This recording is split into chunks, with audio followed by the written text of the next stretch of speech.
my Dhamma talk, I would like to share 3 questions and 3 answers with you from the book named Interview with Mahasi Sayadaw. I hope they will be beneficial to your practice. Number 1 question.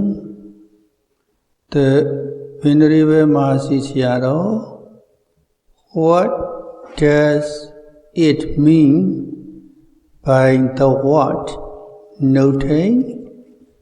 The word noting means to pay attention to a meditation object with the purpose of being aware of the phenomena that are really happening from moment to moment. From the book named The Discourse on Nibbana by Mahasi Sayadaw. Number 2 question. The Venerable Mahasi Sayadaw, for what purpose do you instruct us to do everything slowly? It is only when you do everything slowly that your concentration, mindfulness, and insight knowledge can keep up with the objects. That's the reason why you have to start the practice by doing everything slowly and mindfully. Indeed, in the beginning, if you do things fast, your mindfulness or awareness cannot follow. From the book named The Talk on the Silver Anniversary by Mahasi Sayadaw. Number 3 question. Why could jhana achievers not discover mind and body to be impermanent, etc., despite their attainment of jhana? They cannot realize impermanence of mind and body, etc., because they do not observe closely mental and physical phenomena, which prevail every moment they go, stand, sit, hear, see, and so on. From the book named The Talk on the Silver Anniversary by Mahasi Sayadaw. After 3 questions and 3 answers, I would like to continue to share the explanation of Vipassana meditation with you based on the writings of the Venerable Mahasi Sayadaw. Before I share it with you, I would like to ask you these 3 questions. Number 1, what is right method in Vipassana meditation. Number 2, for what do we meditate and at what time do we meditate?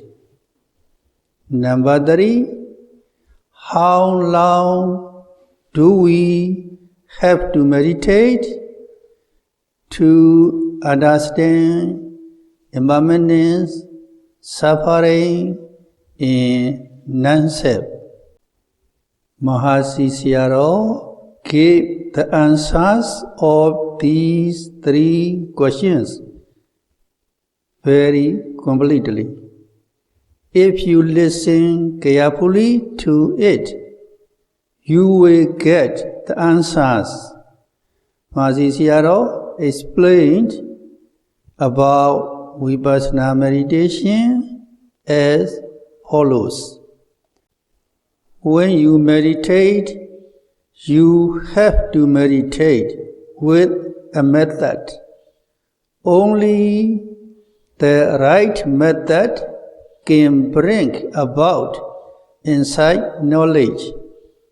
If you look upon things as being permanent, how can there be insight?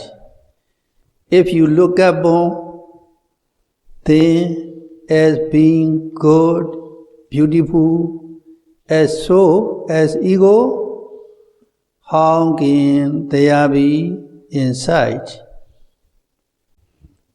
Mind and matter are impermanent things. These impermanent things are what you have to meditate on to see them as they really are, as being impermanent. They arise and pass away and keep on oppressing you. So they are dreadful, they are sufferings. You have to meditate to see them as they are, as sufferings. They are processes lacking in personality, a soul, a self. You have to meditate to see that there is no personality, no soul, no self. You must try to see them as they really are. So every time you see, hear, touch, or perceive, you must try to see the mental and material processes that rise through the 6 sense door as they really are. This you must note, seeing. In the same way, when you hear, note hearing. When you smell, note smelling. When you taste, note tasting. When you touch, note touching. Tiredness, hotness, aches, and such unbearable and unpleasant sensations arise from contact.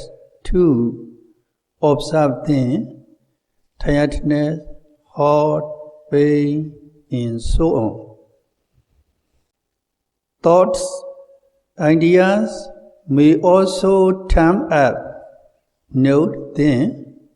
Thinking, imagining, desire, pleasure, delight as they arise. But for the beginner, it is hard to observe all that come up through the six sense doors.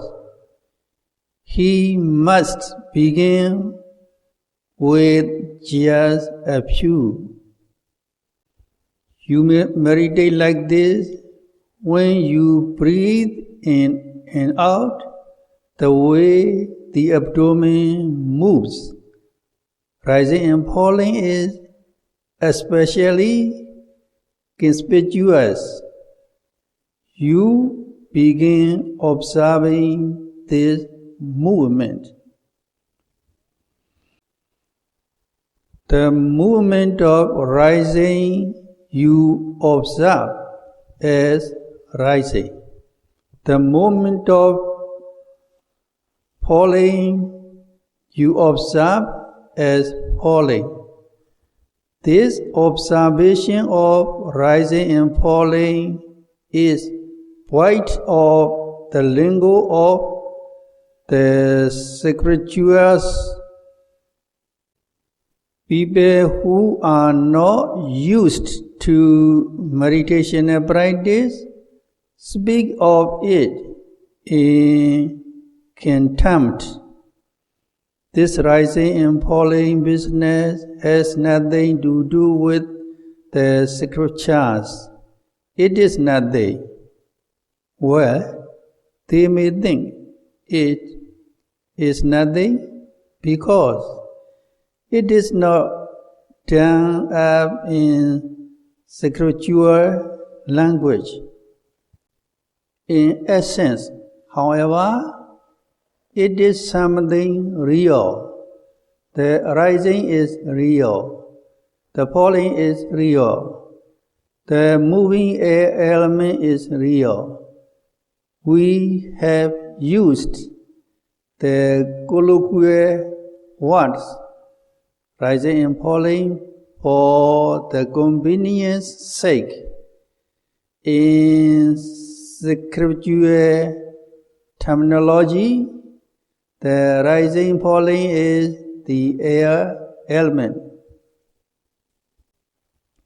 If you observe the abdomen attentively as it rises and falls, the distendedness is there. The motion is there. The conveying is there. Here, the distendedness is the characteristic of the air element. The motion is property, and the conveying is manifestation. To know the air element as it really is means to know its characteristic, function and manifestation. We meditate to know them. Insight begins with the defining of mind and matter. To achieve this, the meditator begins with the matter. How? The meditator should comprehend by way of characteristic, function, and so on. Visuddhi Magga. When you begin meditating on matter or mind, you should do so by way of either the characteristic or the function, and so on refers to the manifestation. In this connection, the compendium of philosophy is quite to the point. Purity of view is the comprehending of mind and matter with respect to their characteristic, function, and manifestation, and proximate cause. The meaning is this: insight begins with the analytical knowledge of mind and matter. In the 7 stages of purity, first, you perfect the purity of morals, in the purity of mind, and then you begin the purity of views. To achieve the analytical knowledge of mind and matter and the purity of views, you have to meditate on mind and matter and know them by way of their characteristic, function, manifestation, and proximate cause. Once you know them thus, you gain the analytical knowledge of mind and matter. Once this knowledge matures, you develop the purity of views. Here, to know them by way of their characteristic means to know the intrinsic nature of mind and matter. To know by way of property is to know their function. Manifestation is their mode of appearance. It is not yet necessary to know the proximate cause at the initial stage of meditational practice.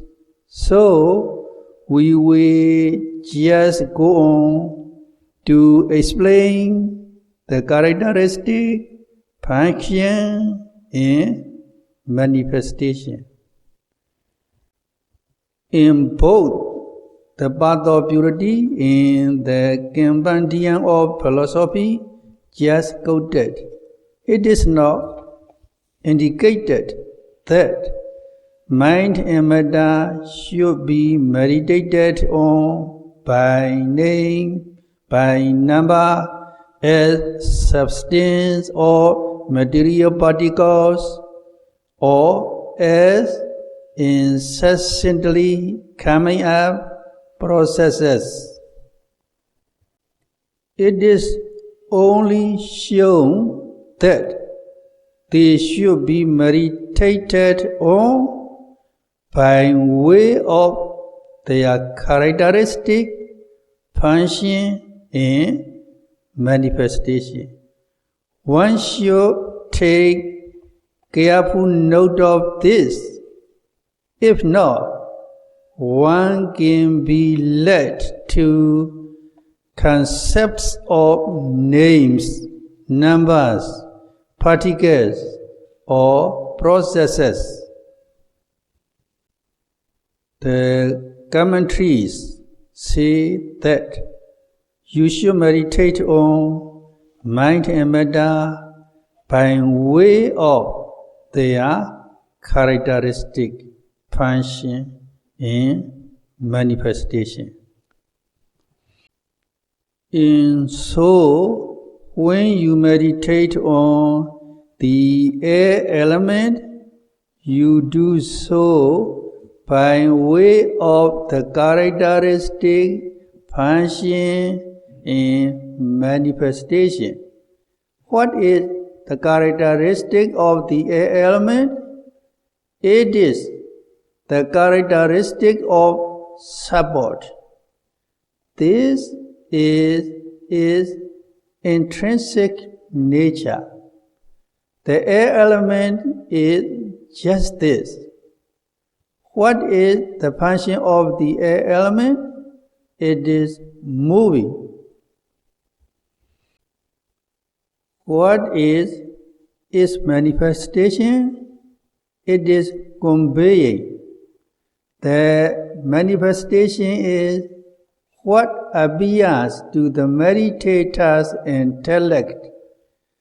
As one meditates on the air element, it appears to the meditator's intellect as something conveying, pushing, and pulling. This is the manifestation of the air element. As you meditate on the rising and falling of the abdomen, all the distinctness, moving, conveying, become clear to you. These are the characteristic function and manifestation of the air element. This air element is important. This air element is important. In session on postures, in clear comprehension, in the contemplation of the body, in Satipatthana Sutta, the commentator has laid emphasis on the air element. Here is the Buddha's teaching: Gacchando va gacchami bhajanati. It means when he walks, he knows I am walking. The Buddha is instructing us to be mindful of the form walking by noting walking every time we walk. How knowledge is developed from meditating thus is explained by the commentator. The thought, I am walking, arises. This produces air element. The air element produces the intimation, the bringing forward of the whole body as the air element spreads is said to be walking. The meaning is this: the meditator who is used to meditating, walking,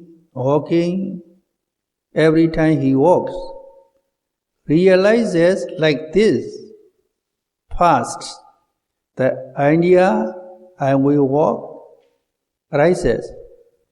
This intention gives rise to tense movement all over the body, which in turn causes the material body to move forward, move by move.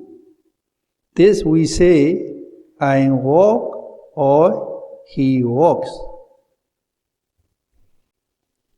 In reality, there is no I or no he that walks. Only the intention to walk in the form walking. This the meditator realizes. Here In this explanation of the commentary, the emphasis is on the realization of the moving of the air element. So, if you understand the air element by way of its characteristic, function, and manifestation, you can decide for yourself whether your meditation is right or not. The air element has the characteristic of support. In a football, it is air that fills and supports so that the ball expands and remains firm. In colloquial speech, we say the ball is full and firm. In philosophical terms, the element is in support. When you stretch your arm, you feel some stiffness there. It is the air element in support. In the same way, when you press in a pillow or mattress with your body or head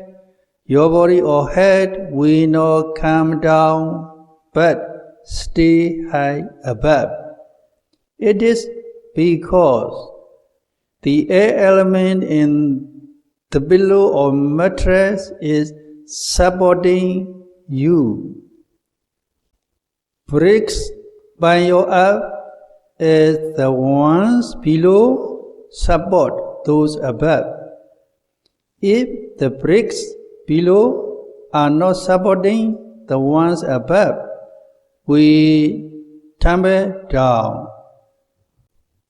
In the same way, the human body is full of the air element, which